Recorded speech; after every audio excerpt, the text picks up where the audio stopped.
আসসালামু আলাইকুম রহমতুল্লাহি ওয়াবারাকাতুহু। শয়তানের ব্যাপারে আল্লাহ সুবহানাহু ওয়া তাআলা কোরআনে আমাদেরকে অনেকবারই অবহিত করেছেন। এই শয়তানি জিনদের অন্তর্ভুক্ত।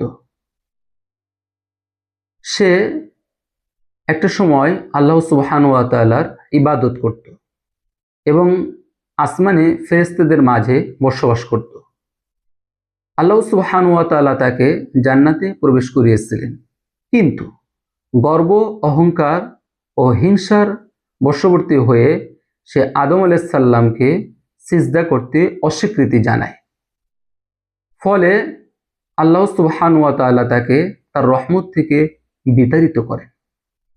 আরবিতে সাধারণভাবে শয়তান তাকেই বোঝানো হয় যে কোনো বিদ্রোহী এবং অহংকারীকে। আর এই একজনের ব্যাপারে শয়তান এর শব্দটা ব্যবহারের কারণ হচ্ছে স্বয়ং সে তার প্রতিপালক আল্লাহ সুবহানাহু ওয়া তাআলার সাথে কি করেছে? অহংকার করেছে, বিদ্রোহ করেছে। এটা কতটা গুরুত্ব তার এই জন্যে বোঝানোর জন্য আল্লাহ সুবহানাহু ওয়া তাআলা তাকে শয়তান বলে উল্লেখ করেছেন। ঠিক তেমনি ভাবে সূরা নিসার ৭৬ নং আয়াতে আল্লাহ সুবহানাহু ওয়া তাআলা শয়তানকে তাগুত বলে উল্লেখ করেছেন।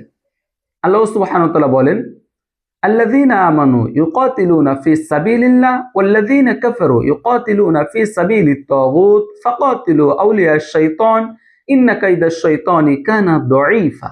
আল্লাহ বলেন, যারা ঈমান এনেছে তারা লড়াই করে আল্লাহর পথে, আর যারা কুফরি করেছে তারা লড়াই করে তাগুদের পথে। সুতরাং তোমরা শয়তানের বন্ধুদের বিরুদ্ধে লড়াই করো, কারণ নিশ্চয় শয়তানের চক্রান্ত দুর্বল।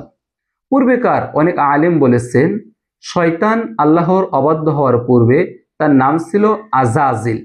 তবে এই তথ্যের সত্যতা একমাত্র আল্লাহ সুবহানাহু ওয়া তাআলা ভালো জানেন।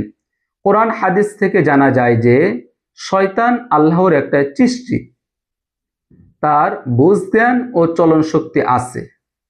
অজ্ঞ লোকেরা যে দাবি করে সে নফসের খারাপ দিক অথবা মানুষের পশুবৃত্তি, তা একেবারেই ভুল কথা। সঠিক আকীদা, সঠিক কথার উপর আমাদেরকে অটল অবিচল থাকতে হবে, কারণ কোরআন হাদিস যেই বক্তব্য দিয়েছে সেই বক্তব্যের ব্যাপারে আমাদেরকে অটল অবিচল থাকতে হবে। তার কোরআন হাদিসের বক্তব্যের বিরুদ্ধে গিয়ে আমাদের কোনো কথা আসতে পারে না, যেহেতু আমরা মুমিন। আল্লাহ সুবহানাহু ওয়া তাআলা জিন শয়তানের ব্যাপারে সঠিক আকীদা আমাদেরকে লালন করার তৌফিক দান করুক। আমিন ইয়া রাব্বাল আলামিন। আসসালামু আলাইকুম ওয়া রাহমাতুল্লাহ।